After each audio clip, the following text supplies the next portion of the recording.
ആൾക്കാർ. അപ്പോൾ അവർ വെച്ച് അതിൻ്റെ തെലുങ്ക് ആന്ധ്രയിൽ നിന്ന് വന്നു ആൾക്കാർ അതിൻ്റെ പഠിക്കാൻ സ്റ്റഡി ചെയ്യാൻ എങ്ങനെ ചെയ്തു പറഞ്ഞിട്ട് അതൊക്കെ ഉണ്ടായിരുന്നു. ആൻഡ് പിന്നെ നമ്മുടെ ഇവരുണ്ട് എന്താ പറയുക, ഏറ്റവും കൂടുതൽ എവിടെയാണ് നിങ്ങൾ ബേർഡ് വാച്ച് ചെയ്തിട്ടുള്ളത്? പാലക്കാട്.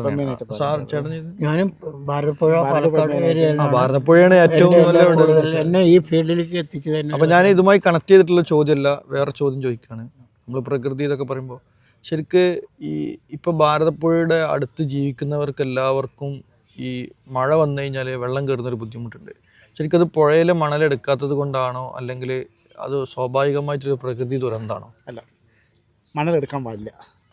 അങ്ങനെ പറയുന്നതിനേക്കാൾ കൂടുതൽ മറ്റേ ഇത് എന്താ നിയന്ത്രണാതീതമായിട്ടല്ലാതെ മണലെടുക്കാൻ പാടില്ല. അതായത് അതിന് ഒരു ചിട്ടവട്ടങ്ങളൊക്കെ ഓരോ സ്ഥലത്ത് തന്നെ.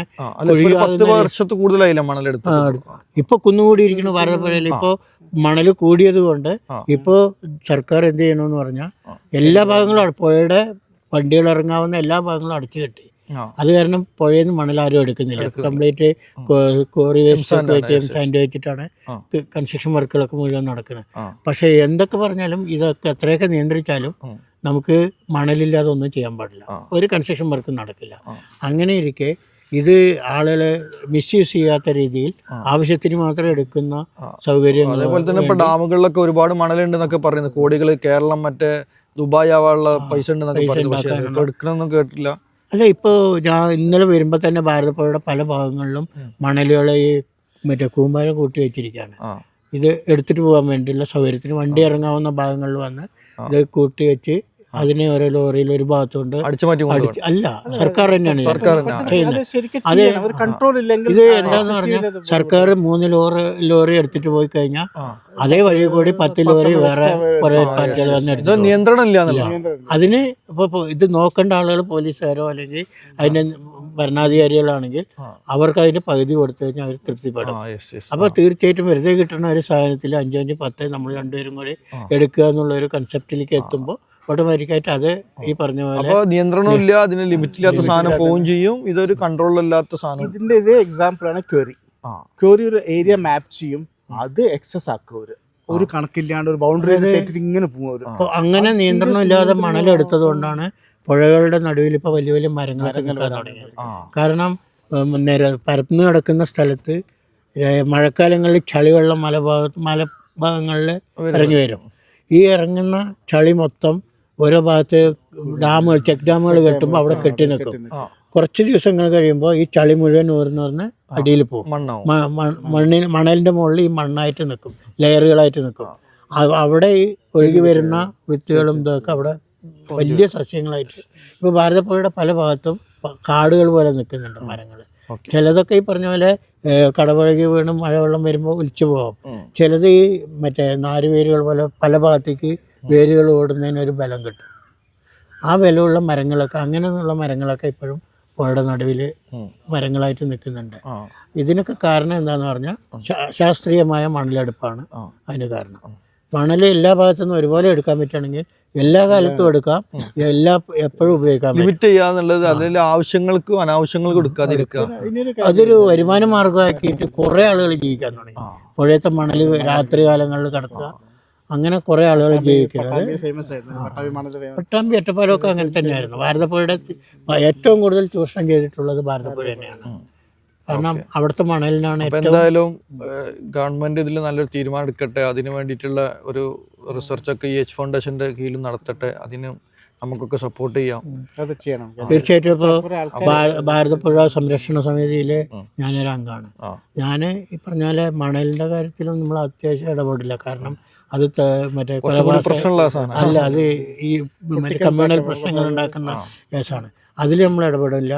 ബാക്കിയുള്ള അവിടെ ഈ പറയുന്നതിനെ തീയിടുന്ന പുഴയുടെ തീരങ്ങളിലൊക്കെ തീയിട്ട് അതിൽ ആനന്ദം കണ്ടെത്തുന്ന കുറേ ആളുകൾ, പിന്നെ അവിടെ ഇരുന്ന് മദ്യപിച്ച് കുപ്പി അവിടെ ഇട്ട് വേസ്റ്റ് ഉണ്ടാക്കി പോകുന്ന അവരിലൊക്കെ ഒരു അവബോധം ഉണ്ടാക്കാൻ അവരോട് സംസാരിക്കും. നിങ്ങൾ കഴിക്കുന്നതുകൊണ്ട് കുഴപ്പമില്ല, പക്ഷേ വേസ്റ്റ് ഇവിടെ ഇട്ടിട്ട് പോകരുത് എന്ന് അവരോട് പറയാനൊക്കെ പറ്റുന്ന ഒരു രീതിയിലേക്ക് നമുക്ക് ഒരു അവബോധം ഉണ്ടാവാൻ കാരണം ഈ പറഞ്ഞ പോലെ ഇതിലൊക്കെ പ്രവർത്തിക്കാൻ പറ്റുന്നതാണ്. അങ്ങനെയൊക്കെ വന്നുപെട്ടാണ്, നമ്മളറിയാതെയൊക്കെ വന്നുപെട്ടാണ് H ഫൗണ്ടേഷൻ എന്നൊക്കെ പറയുന്നത്. അതുപോലെ ഞങ്ങൾ പാലക്കാട് ജില്ലയിൽ തന്നെ ഒരുപാട് കഴിഞ്ഞ വർഷം സോഷ്യൽ ഫോറസ്ട്രിയുടെ കെയർ ഓഫിൽ ഭാരതപ്പുഴ പൊന്നാനി വരെ ഭാരതപ്പുഴയുടെ ഒരു തീരം മലമ്പുഴ ആണ് ഭാരതപ്പുഴയുടെ ഒരു സ്റ്റാർട്ടിങ് വരുന്നത്. അവിടെ മുതൽ പൊന്നാനി വരെയുള്ള തീരങ്ങളിൽ മൊത്തം ഒരു 1.5 മാസം നിൽക്കുന്ന ഒരു സർവേ നടത്തി, ബേർഡ് സർവേ നടത്തി. അതിൽ എല്ലാത്തിലും പങ്കെടുക്കാനുള്ള ഭാഗ്യം ഉണ്ടായി. കഴിഞ്ഞ വർഷം എല്ലാ സർവേ. അപ്പോൾ ഇനി അങ്ങനത്തെ പ്രോഗ്രാം ഒക്കെ വരുന്ന സമയത്ത് ഇവർക്കൊക്കെ അറിയാൻ വേണ്ടിയിട്ട് ഇവരെന്താ ചെയ്യേണ്ടത്, മറ്റു ആളുകൾക്ക് ഇതിലേക്ക് കടന്നു വരുന്നവർക്ക്? ഇത് സാധാരണ രീതിയിൽ ഇതിനോടൊക്കെ ഇൻട്രസ്റ്റ് ഉള്ളവർക്കൊക്കെ അറിയാനുള്ള ഒരുപാട് സോഷ്യൽ മീഡിയ പ്ലാറ്റ്ഫോമുകളുണ്ട്. അല്ലാത്തവര് ഇപ്പൊ ഈ പറഞ്ഞ നമുക്ക് ഇതിൽ നമ്പർ കൊടുക്കാം, ഇനിയൊക്കെ ചെയ്യാവുന്നതേ ഉള്ളൂ. ഇങ്ങനെ ഒരു ഇൻഫർമേഷൻ നമുക്ക് കിട്ടുമ്പോൾ ആ ഗ്രൂപ്പിൽ നമുക്കത് ആഡ് ചെയ്യാൻ പറ്റും. അപ്പോൾ ഈ പറഞ്ഞാൽ ഇതിൽ ആർക്കെങ്കിലും ഒക്കെ താല്പര്യം ഉണ്ടെങ്കിൽ പങ്കെടുക്കാം. അങ്ങനെയാണ് കുറേ ഗ്രൂപ്പുകളിൽ ആഡ് ചെയ്തിട്ടാണ് ഈ പറഞ്ഞ ഇപ്പം പാലക്കാട് ജില്ലയിൽ ഏറ്റവും നന്നായിട്ട് ചെയ്യുന്നത് NHSP പറഞ്ഞില്ല, നാച്ചുറൽ ഹിസ്റ്ററി സൊസൈറ്റിയാണ് പാലക്കാട്. അതാണ് ചെയ്യണം. അവർ പറഞ്ഞാൽ ഡൈവേഴ്സിറ്റിയെക്കുറിച്ചും ബേർഡ് വാച്ചിങ്ങിനെ കുറിച്ചും അങ്ങനെയുള്ള കാര്യങ്ങളിലൊക്കെ അവർ ഒരുപാട് ശ്രദ്ധിക്കുന്നുണ്ട്. അതുപോലെ വേസ്റ്റ് മാനേജ്മെൻറ്റിനെ കുറിച്ചൊക്കെ അവബോധമുള്ള കുറേ നല്ല ആളുകളാണ്. ഈ വെറും ഒരു വാട്സപ്പ് ഗ്രൂപ്പ് അല്ലാതെ അതിനേക്കാൾ ഉപരിയായിട്ട് പൊതുജനങ്ങളുടെ ഇടയിൽ ഇറങ്ങി പ്രവർത്തിക്കുന്ന ഒരു വാട്സപ്പ് ഗ്രൂപ്പ്, അതിനൊരു കമ്മ്യൂണിക്കേഷൻ മീഡിയ മാത്രം. അങ്ങനെ കാണുകയാണെന്നുണ്ടെങ്കിൽ വളരെ അടിപൊളി. അതാണ് വെറും ഒരു വാട്സപ്പ് ഗ്രൂപ്പ് അല്ല എന്ന് പറഞ്ഞത്. ചർച്ചകൾ മാത്രമല്ല, അങ്ങനെയൊക്കെയുള്ള കുറെ പഴയുടെ കാര്യം പറയുമ്പോൾ ചെറിയ കാര്യം എൻകറേജ്മെന്റും ഉണ്ട് കേട്ടോ. That's one thing. പീപ്പിൾ ഒരു സമയത്ത് ആൾക്കാർ ബൗണ്ടറി വെച്ചിട്ടുണ്ടായിരുന്നു, ഇതിന്റെ ചോട്ടിൽ വീട് പറ്റില്ല എന്ന്. ഇത്ര പുഴയുടെ അടുത്ത് അത് മിസ്സായി ഇപ്പോൾ എല്ലാം. കാരണം അടുത്തായി റിസോർട്ട്സും ഇതെല്ലാം വന്ന കാരണം ഒരു മിസ്യൂസ് കുറേ ഉണ്ട് ഗവൺമെന്റ്. പിന്നെ ഇപ്പോൾ ഈ പറഞ്ഞ പോലെ കേരളത്തെ സംബന്ധിച്ചിടത്തോളം പുഴയോരങ്ങൾ മാത്രമല്ല അപകടം, ഹിൽ ഏരിയകളാണെങ്കിലും മറ്റേ ലാൻഡ്സ്കേപ്പുകളിൽ പോലും ഈ പറഞ്ഞ പോലെ തൃശ്ശൂർ വടക്കാഞ്ചേരിയിലൊക്കെ ഉരുൾപൊട്ടിയില്ലേ, അവിടെ എന്തുണ്ടായിട്ടാണ്. അപ്പം അത് എപ്പോൾ വേണമെങ്കിൽ സംഭവിക്കാം. അപ്പോൾ എന്തായാലും നമുക്ക് ഇന്നത്തെ ഈ പരിപാടി നല്ല അടിപൊളിയായി തീർന്നു. വീണ്ടും അടുത്തൊരു പ്രോഗ്രാമിൽ വീണ്ടും കണ്ടുമുട്ടാം. ക്യാമ്പിലേക്ക് എല്ലാവരും ഇൻവൈറ്റ് ചെയ്യാണ്. അപ്പോൾ ക്യാമ്പിൽ വരുന്നവരൊക്കെ എന്ത് ചെയ്യുക, നമ്മളൊരു മിനിമം ഇതിൻ്റെ ഒരു എക്സ്പെൻസ് മാനേജ് ചെയ്യാനുള്ള പൈസ മാത്രമേ ഇതിൽ വാങ്ങാറുള്ളൂ. അപ്പോൾ അങ്ങനെയാണ് ഇത് ക്യാമ്പൊക്കെ നടത്തുന്നത്. ഒരു ഫൗണ്ടേഷൻ്റെ കീഴിലുള്ള ക്യാമ്പാണ്.